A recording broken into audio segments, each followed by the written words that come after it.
আমরা যদি জাতীয় বিশ্ববিদ্যালয়ের ডিগ্রি পরীক্ষার টিএক্সটি ফাইলটিকে এক্সেলে ইম্পোর্ট করতে চাই তাহলে ডাটাতে যেতে হবে। ডাটার পরে ফ্রম টেক্সট, এখানে ডায়ালগ বক্স আসবে, টিএক্সটি ফাইলটিকে দেখিয়ে দিতে হবে। এরপরে ইম্পোর্টের প্রথম স্তরে আমরা এখানে যেহেতু আমাদের ডেটাগুলো বিন্যস্ত আছে এই জন্য দিতে হবে ফিক্সড উইডথ।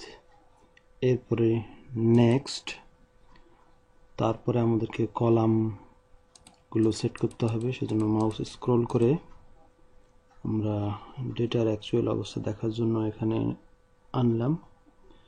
এরপরে এখানে ক্লিক করতে হবে খাড়া দাগের বাম বরাবর, তারপরে দ্বিতীয় ক্লিক, তৃতীয় ক্লিক, চতুর্থ ক্লিক, এরপরে নেক্সটের পরে ফিনিশের পরে ওকে। তাহলে ডাটাগুলো আমরা বিক্ষিপ্ত অবস্থায় এখানে পেলাম। এখানে কলাম হেডিং এর উপরের রোগুলো আমরা ডিলিট করব। এই পর্যন্ত আমরা ইম্পোর্টের একটা পর্যায়ে এসে পৌঁছলাম। ইম্পোর্ট করার পর আমরা এখানে কিছু কলাম হেডিং নেব, 9টি কলাম হেডিং: জি, roll number, year, registration number, session, category, course, students name, fathers name, subject codes. তো এটা সাজাতে আমাদেরকে এখানে কিছু সূত্র প্রয়োগ করতে হবে। প্রথমে আমরা সব 6 রোতে এই সূত্রগুলো পেস্ট করা হবে। G6-এ আমি এখানে কার্সারটি রাখলাম। এরপর সূত্রগুলো দেখব। প্রথম সূত্র G6-এ যে সূত্রটি প্রয়োগ করা হবে সেটি হচ্ছে এটা কপি করার পর এখানে আমরা G6-এ পেস্ট করব।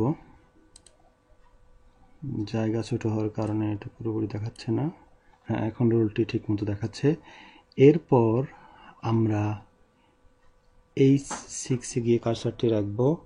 রাখার পর আবার সূত্রগুলোতে যাব। H6-এ যে সূত্রটি এখানে প্রয়োগ করা হবে সেটি আমরা কপি করছি। কপি করার পর আমরা এখানে আবার এটাকে পেস্ট করব। এভাবে আমরা জি থেকে ও পর্যন্ত এই সূত্রগুলো পেস্ট করতে থাকব। 9টি ঘরে আমাদের সূত্র পেস্ট করা শেষ হয়ে গেছে। এবার আমাদের কাজ হচ্ছে আমরা প্রথম G6-এ আসি। এখানে কর্নারে মাউসটি রাখলে যখন কালো প্লাস চিহ্ন আসবে তখন এটিকে আমরা চেপে ধরে নিচে শেষ পর্যন্ত টানবো। ডাটা শেষ পর্যন্ত আমরা এটাকে টানবো। আমরা এখন লক্ষ্য করছি যে নিচে চলে যাচ্ছে। এরপরে সর্বশেষ স্থানে গিয়ে আমরা মাউসটিকে ছেড়ে দেব। এরপরে আমরা শুরুতে যাচ্ছি। এরপরে আমরা দ্বিতীয় কলামে একই কাজ করব। প্লাস চিহ্ন আসার পরে এটাকে আমরা টান দেব নিচ বরাবর। যত নিচে মাউসের কার্সার আনা হবে তত দ্রুত এটা চলবে। এবার লাস্ট পর্যন্ত আসার পর আমরা এখানে থামব।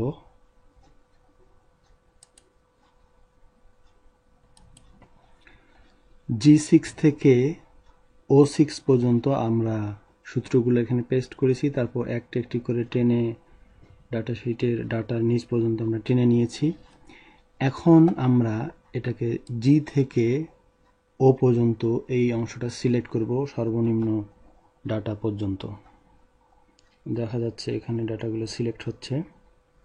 এই ডাটাগুলো আমরা সিলেক্ট করার পরে অন্য একটি শীটে স্থানান্তর করব। এখানে আমাদের লাস্ট ডেটা পর্যন্ত আমরা আসলাম। আসার পরে এটাকে রাইট বাটন ক্লিক করে কপি। এরপরে আমরা নতুন একটা শীটে যাব। এখানে রাইট বাটন ক্লিক করে পেস্ট স্পেশালের ডায়ালগ বক্স থেকে আমরা ভ্যালুজ সিলেক্ট করব। ভ্যালুজ সিলেক্ট করার পর ওকে চাপবো।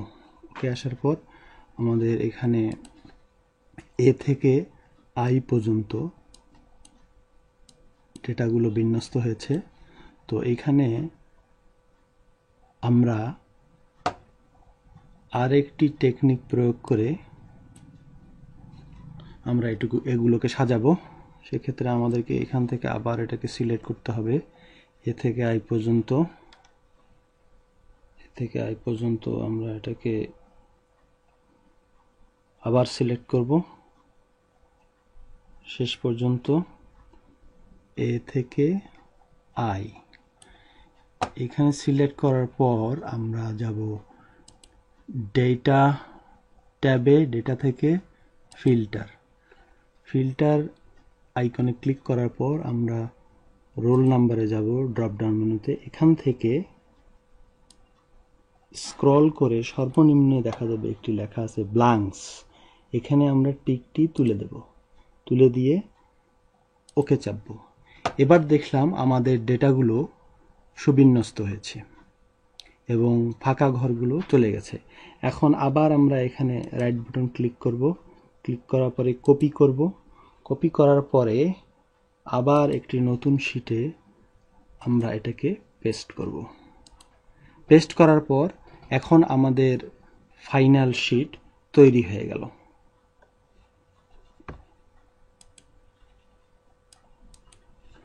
এখানে আমরা কলামগুলোকে সুন্দর করে সাজাতে পারি। যেমন দেখা যাচ্ছে স্টুডেন্টস নেম একটু সরিয়ে দিলাম, ফাদার্স নেম একটু সরিয়ে দিলাম, এরপরে রোলগুলোকে আলাদা করে রাখলাম। তো এটা আমাদের ফাইনাল ফাইল। এই ফাইনাল ফাইলের উপর ভিত্তি করে আমরা সাবজেক্ট কোডের মাধ্যমে ইন্ডিভিজুয়াল সাবজেক্ট কোডের আলোকে আমরা রোলগুলোকে আলাদা করব, যেটি আপনারা আগের ভিডিওতে দেখেছেন। এখানে একটা কথা বলে রাখি, যদি সূত্রগুলো আপনাদের ধরতে সমস্যা হয় সেক্ষেত্রে আমার ইউটিউবের কমেন্টস সেকশনে আপনারা সূত্রগুলো দেখতে পাবেন।